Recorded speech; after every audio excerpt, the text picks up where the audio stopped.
Argentina যেন আবারও ইতিহাস গড়ার পথে। স্ক্যালোনির জাদুতে বিশ্বকাপ জয়ী দেশটি এবার খুঁজে পেয়েছে আরেকজন মাস্টারমাইন্ড কোচ দিয়েগো ক্লাসেনকে। ফরমেশন থেকে খেলোয়াড় বাছাই সবখানেই যেন স্ক্যালোনির কার্বন কপি। প্রশ্ন এখন একটাই, স্ক্যালোনির বিদায়ের পর আকাশী নীল ডাগআউটে কি উঠে আসছেন এই নতুন ফুটবল জাদুকর? আর্জেন্টিনার ভবিষ্যৎ কি লেখা হতে যাচ্ছে দিয়েগো ক্লাসেনের হাতে? লিওনেল স্ক্যালোনির কোচিং জাদুতে আর্জেন্টিনা ফুটবল ইতিহাসের সোনালী অধ্যায় রচনা করেছে।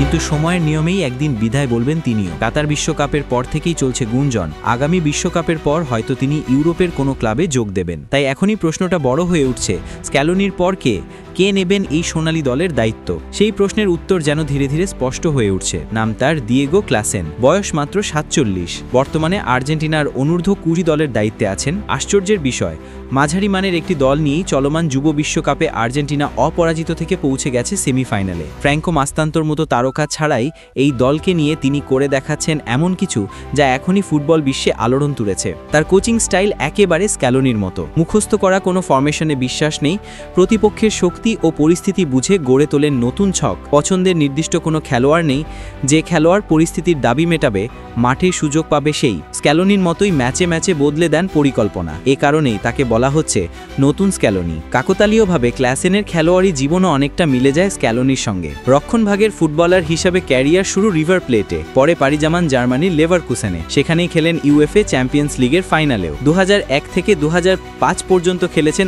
আর্জেন্টিনা জাতীয় দলের হয়ে। অর্থাৎ স্ক্যালোনির সতীর্থও ছিলেন তিনি। খেলোয়াড়ি জীবনে ছিলেন শান্ত, ঠান্ডা মাথার রক্ষণভাগের খেলোয়াড়, যেমনটা ছিলেন স্ক্যালোনিও। তার কোচিং দর্শনও যেন তৈরি হয়েছে সেখান থেকেই। ক্লাসেন দৃঢ়ভাবে বিশ্বাস করেন দল বড় হয় কৌশলে, তারকায় নয়। তাই অনূর্ধ্ব 20 দলের তারকারা কেউই খুব বড় নাম না হলেও কৌশলে প্রতিপক্ষকে হারিয়ে আর্জেন্টিনা ছুটছে দুর্বার গতিতে। বিশ্ব ফুটবল বিশ্লেষকেরা ইতিমধ্যেই বলছেন, যদি এই ধারা বজায় থাকে তবে স্ক্যালোনির বিদায়ের পর আর্জেন্টিনার ডাগআউটে বসতে দেখা যেতে পারে দিয়েগো ক্লাসেনকেই। তার বয়স, অভিজ্ঞতা, কোচিং দর্শন সবকিছুতেই যেন স্ক্যালোনির প্রতিচ্ছবি।